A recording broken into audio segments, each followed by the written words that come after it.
Bonjour, bienvenue à tout le monde encore. Le sujet de la dernière fois qu'on a discuté, c'est la croix, le pieu ou l'arbre, le symbolisme de la croix. Ce qu'on va regarder maintenant, c'est la doctrine des dispensations. Si vous ne connaissez pas ça, je vais faire un petit topo un petit peu. On va réfléchir ensemble un peu de ce que ça veut dire, ce que ça signifie, c'est quoi les conséquences de cette doctrine-là, puis est-ce que c'est conforme à l'Écriture. Je vais essayer de vous les montrer aussi par des images pour bien imager le concept. Donc, la doctrine des dispensations, en gros, c'est la théorie que dans différents moments de l'histoire de l'humanité, c'est comparé à différentes phases, comme de maturité de l'humanité en rapport avec le plan de Dieu.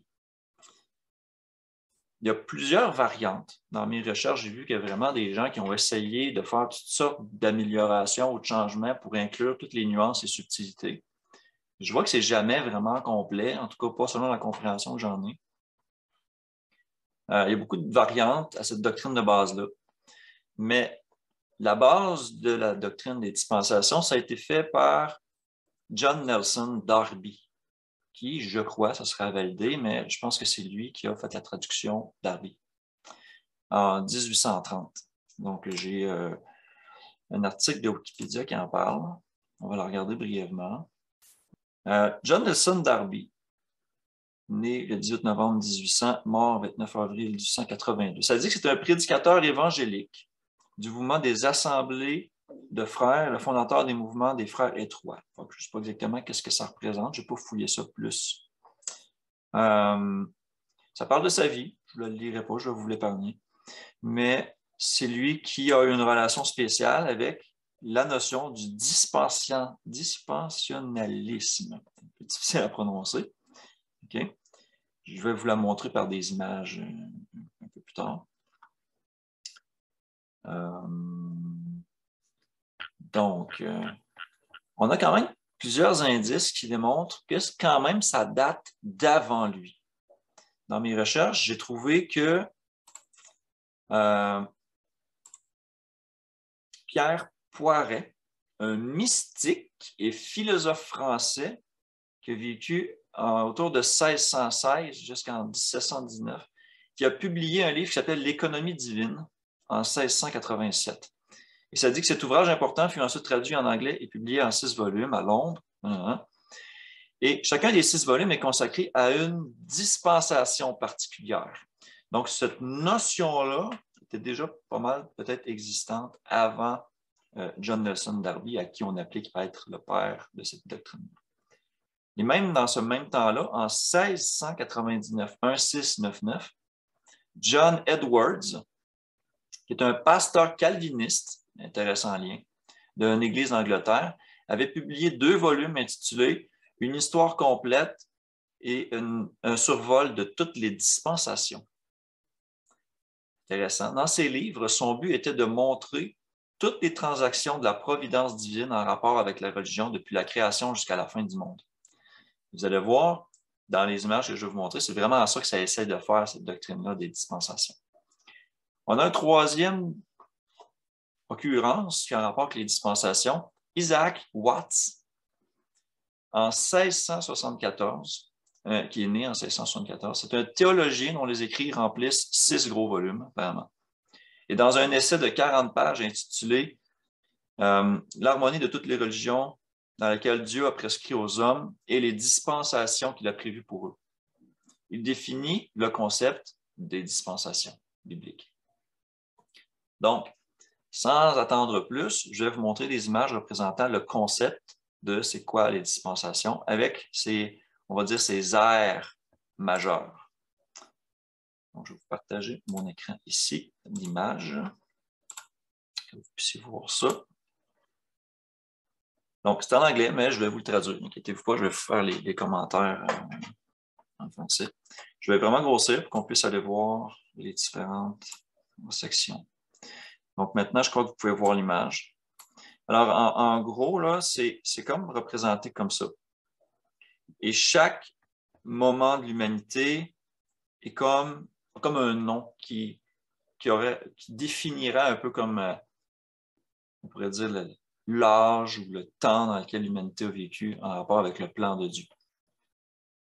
Donc, si je vais de façon très générale, dans pas mal la doctrine de base qu'on retrouve quand on cherche les dispensations. Comme je l'ai dit, il y en a qui sont beaucoup plus complexes. Mais la tendance de cette doctrine-là, c'est de faire un âge, et ensuite est arrivé un événement. Et là, on l'utilise comme transition et on tombe dans un autre âge.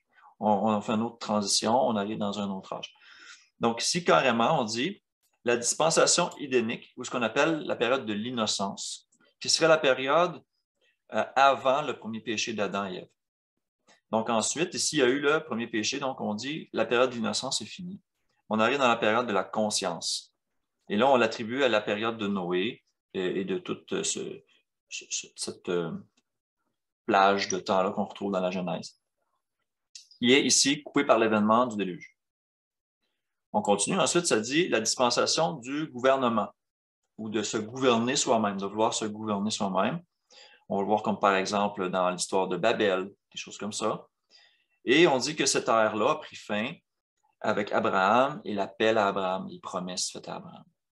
On est entré dans l'ère patriarcale, c'est-à-dire l'ère de la famille, dans laquelle on voit les patriarches, les fils de Jacob, d'Israël et tous leurs descendants avec leurs histoires. Ensuite, on en vient à la loi qui est donnée à Moïse au mont Sinaï. Donc, dans la dispensation de la famille, on regroupe tout l'Exode également.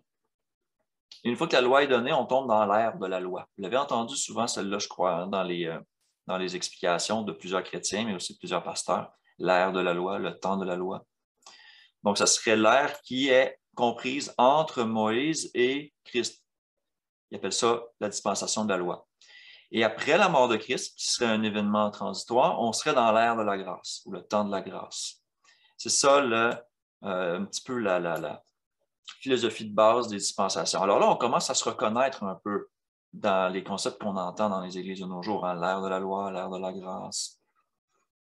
Et ensuite, on dit que le second avènement de Christ va marquer une autre transition vers une dispensation qu'on appelle le millénaire, le millénium, qui éventuellement va nous mener aussi à un royaume éternel de justice, d'un nouveau ciel, une nouvelle terre et tout ça. Et là, on fait des liens un peu, on voit les différents liens qu'on fait entre les différentes alliances. On essaie de faire un essai d'interprétation, on essaie de l'imager. Bon. Je vais vous montrer une autre image qui reprend un peu le même concept, peut-être d'une manière encore plus simplifiée, mais avec des petites nuances. Donc, on a la même chose un peu, hein, la période de l'innocence, ensuite la malédiction et la mort, qui vient par le péché d'Adam. Ensuite, la période de la conscience, qui finit avec le déluge de Noé. Le temps du gouvernement humain, dans lequel, éventuellement, à Babel, Dieu confond les langages. Ensuite, on voit la notion de promesse faite à Abraham, puis la loi, jusqu'à la croix. Ensuite, la période de la grâce. On voit l'ascension de Christ et son retour, qui marque aussi la période de la tribulation. Et ensuite, le royaume de Milan, le millénium, et le jugement du grand trône blanc. Donc, ça, c'est une manière très simplifiée. Puis on peut voir qu'ils ont ajouté des notions, comme par exemple, ça ici, c'est le temps des gentils. Ça ici, c'est le temps d'Israël. Ici, c'est le temps de l'Église. Ici, c'est le temps de Christ. À première vue, tout ça semble vouloir faire du sens, mais quand on va commencer à regarder qu'est-ce que ça signifie vraiment plus en profondeur, qu'est-ce que ça force un peu comme perception, ça devient très difficile à avaler tel quel. Okay? On en regarde un autre.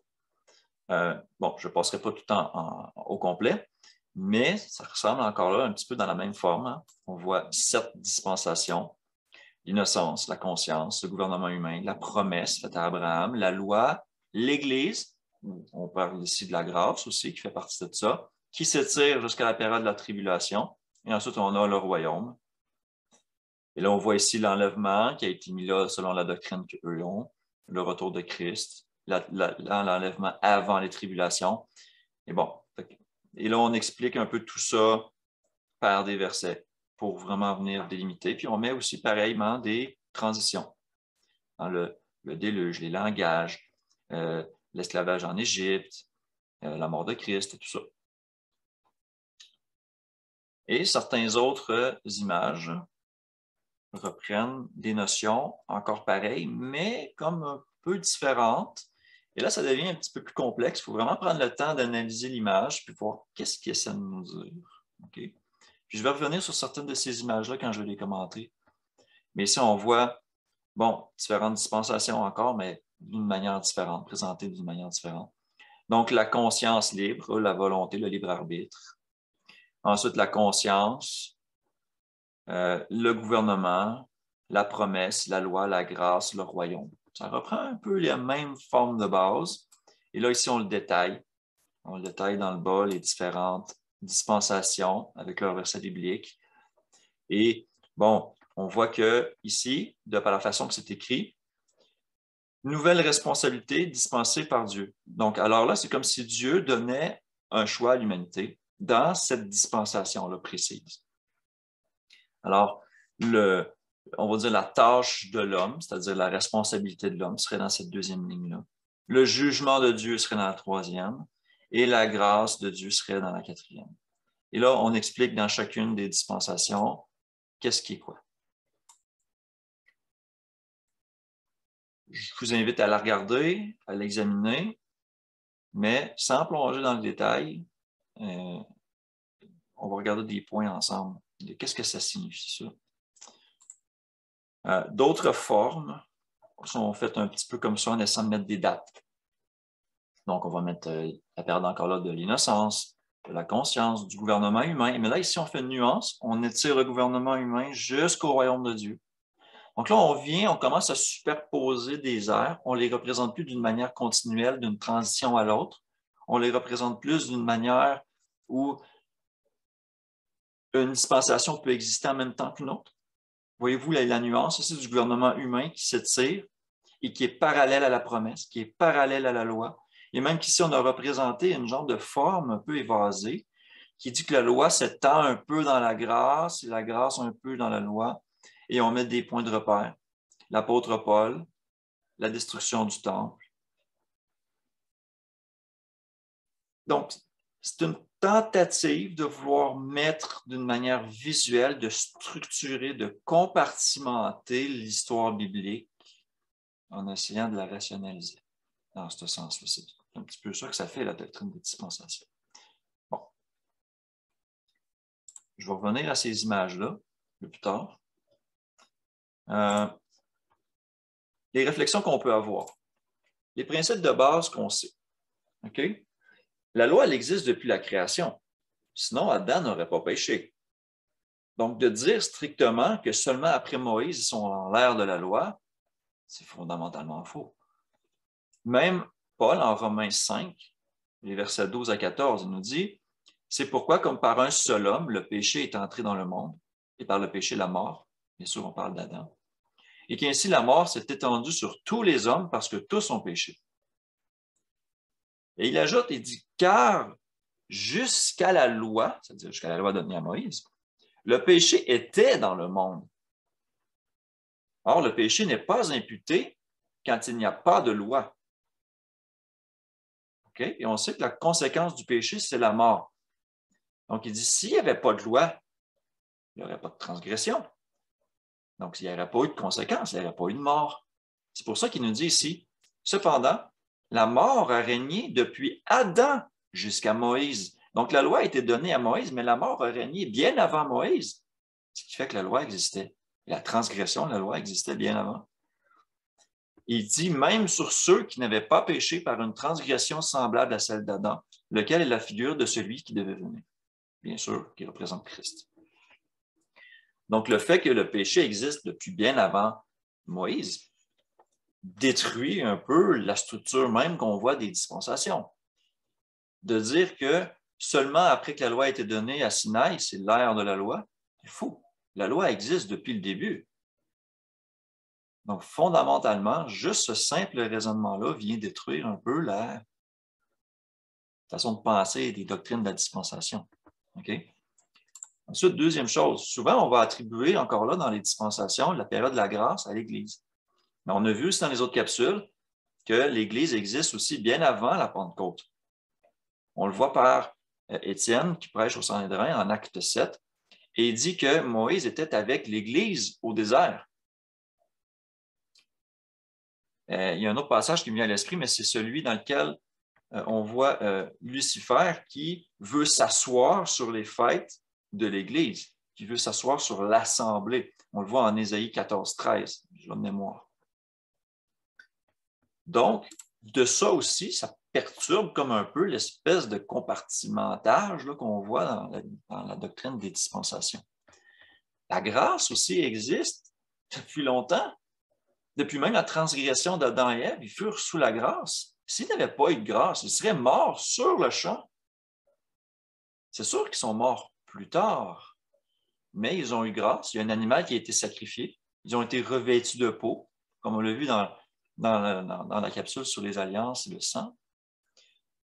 Oui, elle a été manifestée plus pleinement en Christ. Je suis d'accord avec ça, puis il y a des textes qui semblent le dire. Mais Dieu était grâce aussi avant. Donc, pourquoi dire que la période de la grâce, c'est simplement après la mort de Christ? Ça ne fait pas de sens. Ensuite, une des dernières choses qui revient souvent dans ce type de doctrine-là, c'est qu'on voit clairement écrit à plein d'endroits dans la Bible que Dieu ne fait pas exception de personne. Il ne traite pas les gens différemment et que chacun va être jugé selon ses œuvres. Et qu'il y a un standard de jugement, c'est la loi. À quelque part en Romains, je ne me rappelle plus le passage, mais ça dit que tous ceux qui ont péché sans la loi périront sans la loi, et ceux qui ont péché en ayant la loi seront jugés par la loi. Et ça me dit qu'il y a juste deux façons d'être traité. C'est soit que tu n'obéis pas à la loi, tu es transgresseur, tu as les conséquences qui vont avec, ou soit que tu obéis à la loi, qui a les conséquences qui viennent avec. On récolte ce que l'on sème. Okay? Donc, si on prend comme vérité la doctrine des dispensations, ça veut dire que Dieu fait des exceptions dans la façon dont il traite l'humanité. Ça veut dire, c'est ça, qui fait exception, qui dit, ah ben lui, je le traite d'une manière, mais les autres, je vais les traiter d'une autre manière. C'est ça que ça dit, en fait. OK. Partant de ça, j'ai voulu essayer de mettre ça le plus clair possible pour l'expliquer aussi, puis pour faire de l'ordre dans ma propre idée de ça, et que je vais vous la partager, pour essayer de rendre ça clair. Ce qui fait du sens dans la doctrine des dispensations, j'ai essayé de mettre ça comme... Qu'est-ce qui fait du sens là-dedans? Bien, si on regarde ça d'un point de vue parent, père, enfant, puis dans rapport avec l'éducation, on peut dire que ça fait du sens dans le sens que, comme un père veut éduquer ses enfants, il va y aller progressivement. Il va révéler les choses progressivement, il va les instruire au fur et à mesure que leur maturité augmente. Ce qui implique nécessairement de faire une différence de traitement. Quand ils sont jeunes et innocents, qu'ils ne savent pas ce qu'ils font, je vais leur pardonner. Mais qu'une fois qu'ils savent distinguer la différence entre le bien et le mal, je vais traiter plus durement leur transgression parce qu'ils savent qu'ils font mal. Donc, d'une certaine manière, ça fait du sens. OK? Et je trouve aussi que ça va bien main dans la main avec la théorie du calvinisme. Si vous n'avez pas écouté la capsule du calvinisme, je vous invite à le faire. Je trouve que c'est une doctrine du dispensationalisme qui va vraiment bien avec le calvinisme en rapport avec l'élection, le fait qu'on ne perd pas notre salut, ces choses-là. Donc, ça, c'est le premier aspect, je dirais, qui fait du sens avec ça, cette théorie du dispensationalisme. La deuxième chose, c'est que ça comble le besoin d'expliquer, de donner du sens aux différents âges du récit biblique, qui sont séparés par des événements majeurs, comme le premier péché, ou le déluge, ou la loi donnée à Moïse. Ça semble faire du sens. Ça a un effet vraiment de classification, de compartimenter pour essayer de comprendre la pensée de Dieu et la façon que ça a évolué dans sa relation avec les hommes, avec les humains. Ça, je trouve quand même que c'est une bonne chose, ça fait du sens. Troisièmement, ça regroupe, en tout cas je trouve, d'une manière visuelle, la progression du récit biblique, où nous sommes passés, où nous sommes actuellement et vers quoi on s'en va. Qu'est-ce qui nous attend dans le futur? Ça, je trouve que c'est quand même des aspects qui sont bien.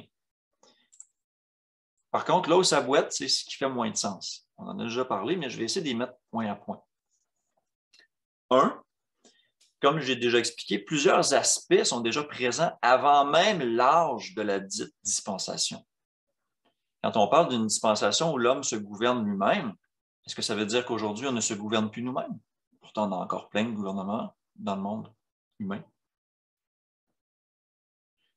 Quand on parle de l'ère de la grâce, est-ce que ça veut dire que la grâce n'existait pas avant l'ère de la grâce? Pas du tout. Noé trouva grâce, Abraham, David, les peuples d'Israël, à de nombreuses occurrences, ont trouvé grâce. Ça perd son sens un peu, cette notion-là du temps de la grâce à ce moment-là.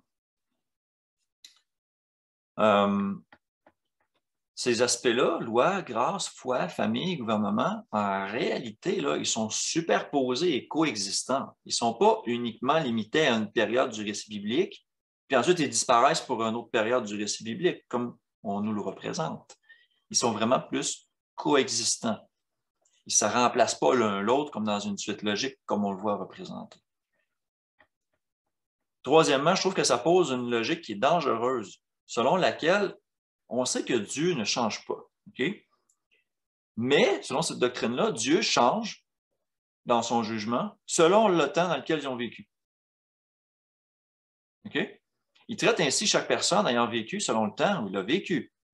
Donc, il va condamner ceux qui auraient péché en dehors d'une ère de la grâce. Hein? Mais il va gracier différemment ceux qui pêchent dans l'ère de la grâce. Il va offrir un traitement différent aux humains selon la période où ils ont vécu, ce qui n'a pas de sens. Quatrième point, l'aspect de la grâce est accessible depuis le début.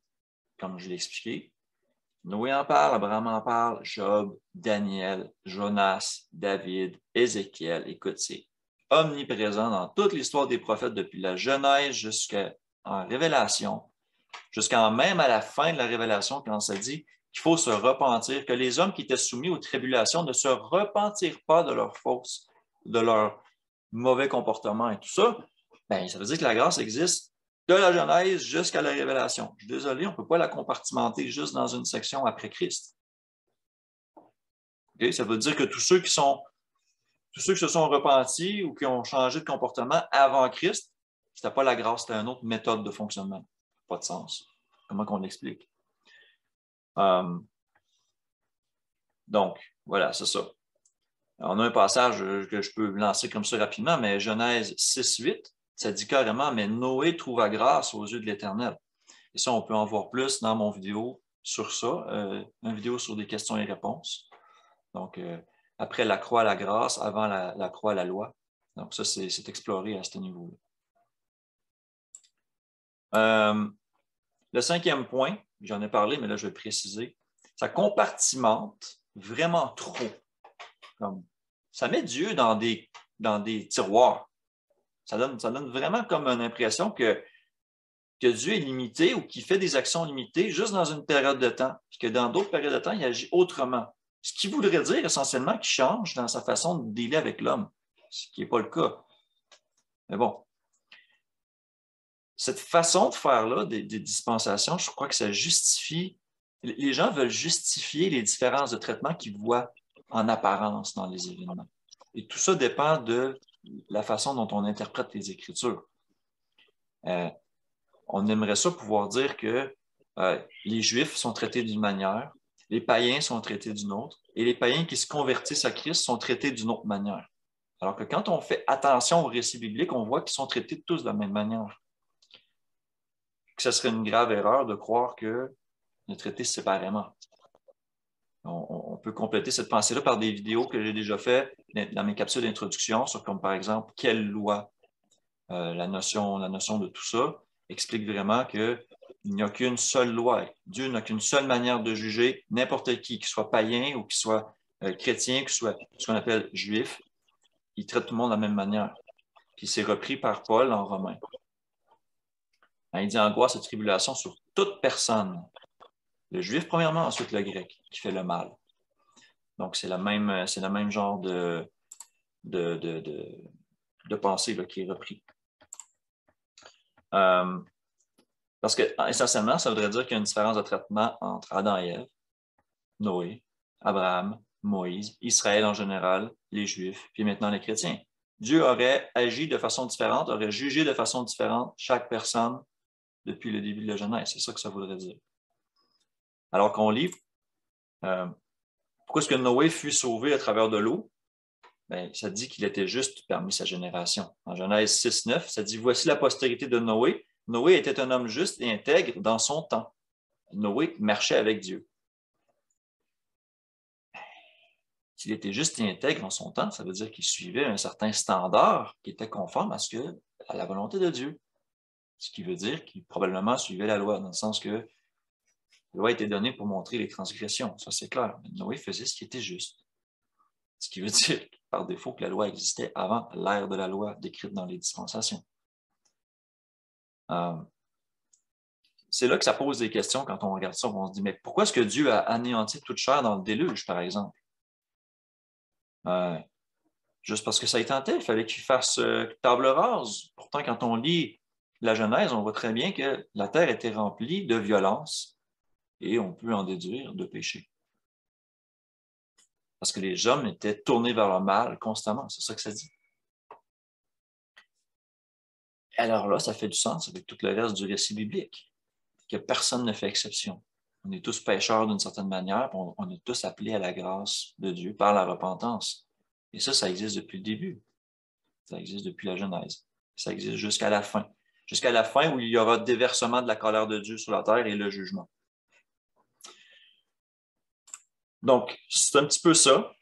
En conclusion, je pourrais tout simplement dire que la doctrine des dispensations, c'est une tentative d'expliquer la façon de procéder de Dieu au travers des récits bibliques, en essayant de les séparer en différents moments qu'on appelle des âges ou des temps, qu'on va appeler des dispensations, séparés par des événements de transition qu'on juge importants. Moi, ce que j'y vois, c'est une tendance humaine à vouloir étiqueter et compartimenter les choses pour en faciliter notre compréhension à un niveau charnel. Mais quand on comprend la nature même de Dieu, de comment il fonctionne depuis la création des temps jusqu'à la fin des temps, Dieu dit qu'il ne change pas, qu'il est l'alpha, qu'il est l'oméga, qu'il existait depuis les temps mémoriaux avant que la terre fût fondée. Il était là. Et il ne change pas.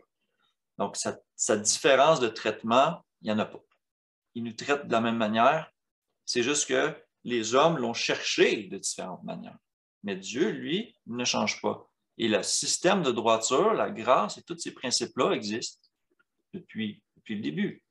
Bien sûr, on pourrait argumenter qu'il y a des notions, le gouvernement est apparu, les notions de gouvernement biblique sont apparues plus tard, comme dans le temps de Babel ou des choses comme ça. C'est sûr qu'on pourrait argumenter là-dessus, mais de là à vouloir le compartimenter, à vouloir mettre Dieu dans des boîtes, à vouloir comme un peu segmentariser sa relation avec l'humanité, pas tant. Je ne pense pas que ça s'applique très bien.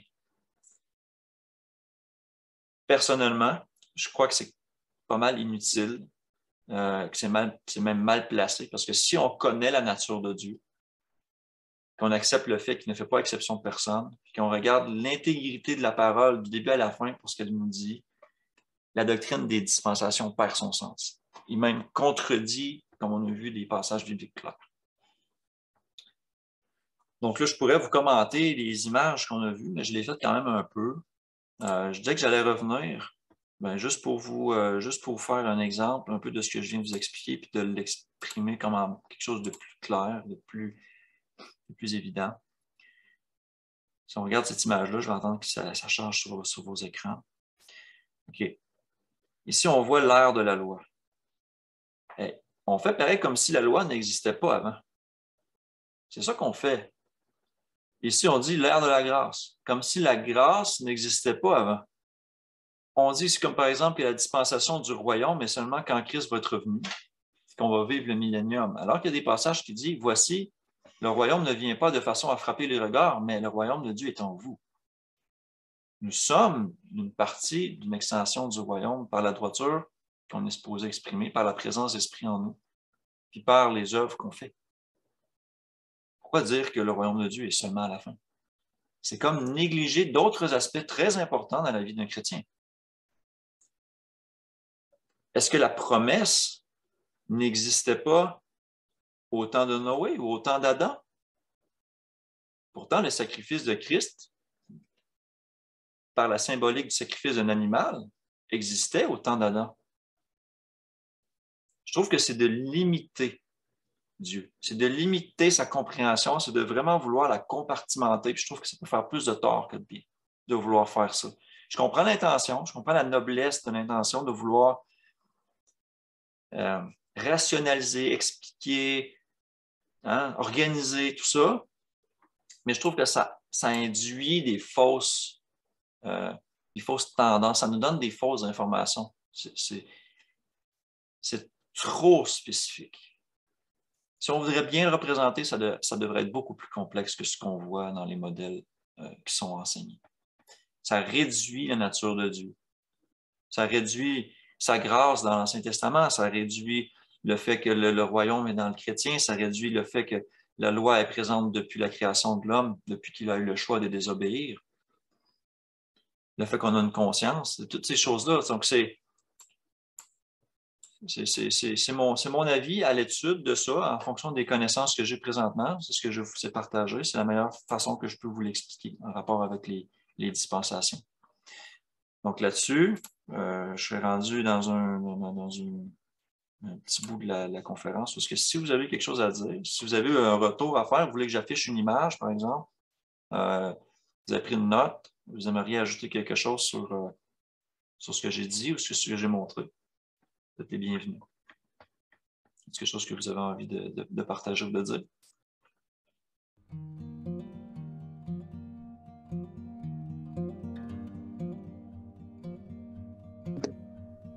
Ben, dans le fond, on voit maintenant Jésus, il dit qu'il est la parole depuis le commencement avec Dieu. Là. Fait qu'on peut s'entendre que la grâce, ou peu importe, était dès le commencement aussi. Là. La loi était déjà là. C'est ça. La loi était déjà là. Puis, dans le fond, dans le temps de Noé, Jésus, il a été prêché, et les autres se sont repentis. Je sais pas ce que tu comprends ce que je veux dire, là, quand il a prêché en enfer. Là. Ouais, ça, c'est un passage en Pierre. Ça dit qu'il fait une allusion au déluge, qu'il a prêché aux esprits en prison, un truc comme ça. Ceux qui se sont repentis, ils ont monté, puis ils ont bu grâce ou quelque chose comme ça. Là. Les prisonniers, dans le contexte, c'est ceux qui sont esclaves du péché. Et Christ dit que celui qui pratique le péché est esclave du péché. Et c'est une notion qui est aussi valide dans l'Ancien Testament ou dans les temps d'avant le déluge. Tout à fait. Bon, oui. Tous ces arguments-là démolissent un peu cet aspect-là de vouloir compartimenter en différentes ères. Quelque chose qui est très, très général. Effectivement. Ouais. C'est juste ce que j'avais remarqué, mais sinon, c'est correct. Hein. C'est bon, merci. Francis, c'est quelque chose que tu voulais ajouter à ça?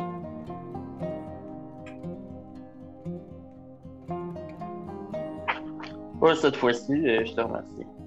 OK, super. Pour moi, ça fait le tour de ce que je voulais vous parler en fonction de la doctrine des dispensations. Mais au travers de tout ça, la morale qu'on doit garder, c'est qu'on doit essayer de comprendre la nature de Dieu. Puis une manière de la comprendre, c'est Christ qui est venu. C'est lui la fondation de toute doctrine. Donc, si on est capable de reposer l'analyse biblique sur l'exemple de Christ, sur la parole de Dieu en fonction de la manière qu'il se comporte dans tous les récits bibliques, si on est un peu diligent et qu'on recherche ces choses-là, qu'on les étudie, qu'on cherche la face de Dieu à comprendre sa parole, je pense qu'on voit assez rapidement que la doctrine des dispensations n'est pas complète. C'est un bel effort, je trouve, mais ça ne représente pas fidèlement. Il faut faire attention. Il faut faire attention pour ne pas se laisser embarquer dans une espèce de l'ère de la loi, l'ère de la grâce, la condamnation que certains chrétiens ont à faire aussi, qui font plutôt. En disant, ah, mais vous, toi, tu gardes le sabbat, fait que tu es dans le temps de la loi, tu es condamné. Ah bon? On est dans le temps de la grâce maintenant, c'est plus grave ces choses-là. C'est à ça que ça mène, éventuellement. Ça mène aussi à ce que je pourrais qualifier un certain égo spirituel. De penser que Dieu traite différemment certaines personnes, ce qui peut être assez grave, en fait. Mais, Francis pourra en témoigner, ça va quand même main dans la main avec le calvinisme. C'est que ça s'agence bien avec le principe que Dieu est souverain, il décide de faire ce qu'il veut, quand il veut, il choisit qui est sauvé, il choisit qui ne l'est pas. Et toute cette notion-là, je trouve que ça va bien avec ça. Dans le début de l'histoire, on a vu que ceux qui ont repris cette doctrine-là du dispensationaliste, il y en a un qui était calviniste, je pense. Donc, il y a quand même une relation entre les deux. Encore là, comme je le fais toujours, je vous invite à revisiter, à relire, tester ce que je vous ai partagé. Si vous avez des points qui peuvent plus expliquer ou qui peuvent peut-être contredire, partagez-les. Puis s'il y a un besoin à rapport de ça, ben, on peut le refaire, on peut revenir sur des sujets plus tard. Fait que ça pourrait être quelque chose qu'on planifie. Donc, merci d'avoir été là. Je vais arrêter l'enregistrement. Puis on pourra continuer à parler là, si on veut. Merci à tout le monde.